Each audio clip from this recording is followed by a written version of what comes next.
Well, surprise, surprise, Will Wight releases another book, and I enjoyed it.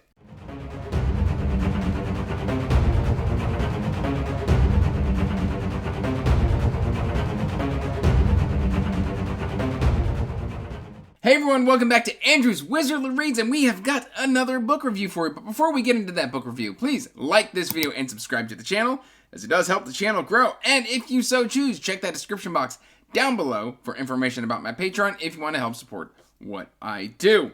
And today I am reviewing The Captain, Book 1 of The Last Horizon by Will Wight. And shocking nobody, I really enjoyed this one. Is it my favorite Will Wight book? Well, we'll talk about that. Anyway, guys, The Last Horizon is a very, very interesting book. It is a heavy mix of sci, fantasy. Essentially, we have got wizards in space. This is archmages performing magic in spaceships and space battles and everything like that.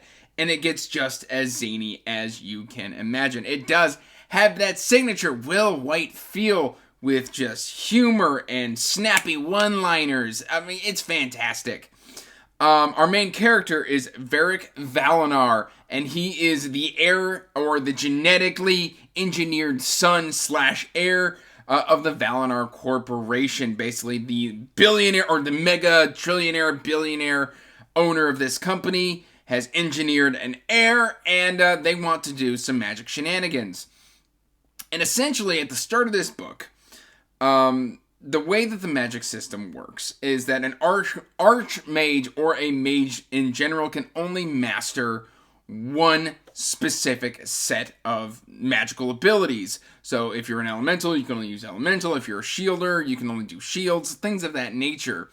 And that's just kind of the way the Aether or the magic system in this universe works. I'm very specific to use the word universe because we spend almost all of our time on space travel and things of that nature. There's like some land stuff here. Anyway, I'm getting off topic.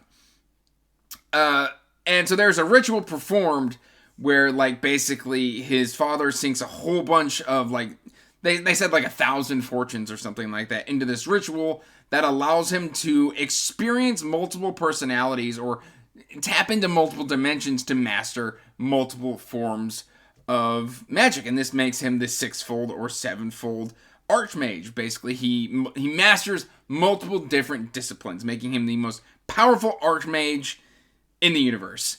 And nobody really knows what he can do, but this comes with a side effect. Basically, during this ritual, he gets all the power, just like his father predicted. The unforeseen circumstance is he lives all these lives where he sees universes and the universe ends by some threat or another. So he dies in each individual life, and he lives these lives and has these memories of his deaths. There we go, I can speak. And so he sets out to eradicate these threats to the universe and himself. Basically, he cuts ties with his father and just starts going off and doing his own thing. This entails like fighting something called like the Iron Legion, which the Iron Legion feels very tried and true formula, where we've got kind of androids that go out and assimilate humans. You've got the Borg. I mean, we've got, I can probably list off 4 or 5 different AI sentient species in sci-fi that have done this, where they kind of integrate the machine and the flesh and their hive mind and things of that nature. Like, I'm sure we could look to the thing from Halo. I mean, they were more, not the hive, I think is what they were called in Halo. Maybe I'm remembering that incorrectly. But anyway, that's kind of the main villain of this book. They're led by a king, and it's just all sorts of stuff that, like, he just goes out and starts dealing with these threats. And then once he's dealt with the threats, he just goes to teaching until, like, he gets bored one day, and there comes up this quest, basically, where they're searching for something called a zenith level device, which is kind of like these mega magical artifacts from, like, the dawn of space travel, where, like, it was the best of the best of the best, and they become lost to time. And this is a spaceship called the Last Horizon, which is kind of this sentient sort of spaceship that requires a crew, and as it accumulates more crew, it gets more and more powerful. And so he goes on this quest to get the Last Horizon, which the series is called The Last Horizon, so you can kind of infer what happens from then on out. So, some thoughts on the series. The humor was on par. The pacing was fast-paced and breakneck, but the characterization, I think, for me, has taken a step back. One of my critical things on Will Wight is in the Traveler's Gate trilogy that he did, a lot of the characters felt very one-note. And then I felt like he had corrected this in Cradle. Now, in Last Horizons, we kind of accumulate crew in order to crew the Last Horizon. And a lot of these characters feel very one-note. And so for me, I feel like this is a characterization step back for Will Wight, where he is kind of falling back into a tried and true formula of the crazy guy is crazy. The noble friendship guy is noble friendship. The brooding war hero is the brooding war hero. Only Varric is really that nuanced. So the characterization, I think, has taken a step back. However, I think if Cradle, which is a progression fantasy, so do not go into this book thinking this is going to be like Cradle. Cradle is something completely different. It is progression. You start from the bottom and you work your way up and power up. Everything gets more bombastic as the series progresses and everybody levels up. Varric is already very, very powerful and undefined amount of strength at the start of this book. Like, he starts as an Archmage, becomes the sixfold Archmage, and then just progresses through. So, if we're comparing apples to oranges here, it's, Cradle is, he starts from the bottom, and in Last Horizon, he starts at like 60-70% power already. So, if you're a fan of Cradle and you're expecting something similar, please do not go in with this expectation.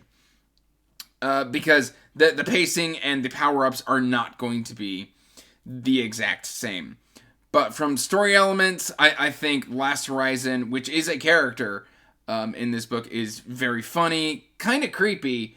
Varric is dynamic. He is very much like, he's a damaged individual because he's dealt with all of these deaths.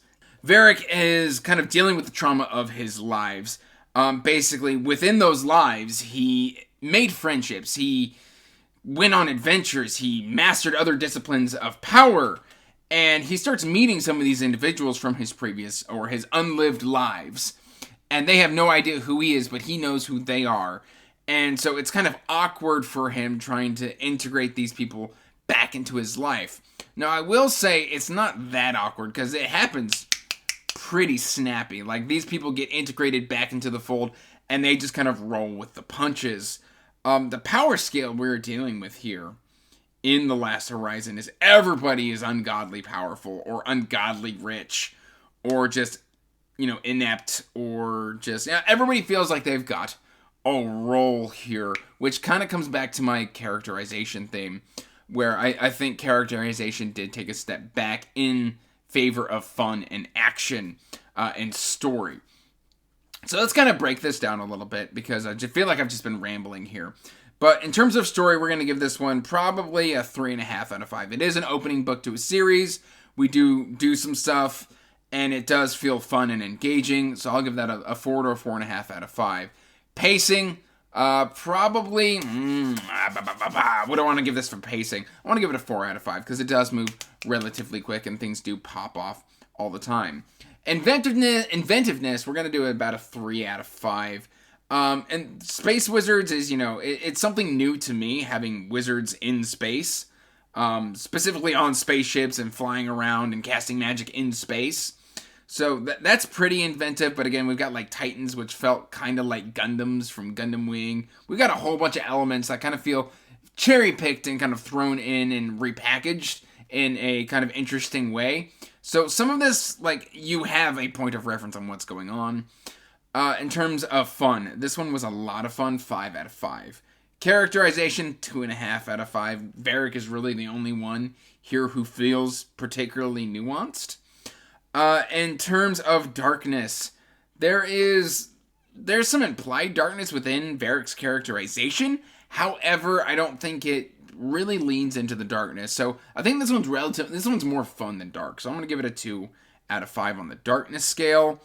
Overall, the Last Horizon for me is a 4 out of 5. A solid new entry into Will Wight's bibliography and definitely worth checking out. That said, guys, that's all I've really got for you here today. So, let me know what you thought of any of Will Wight's books, or if you're going to read The Captain. And as always, till next time, stay magical. Peace out. Bye.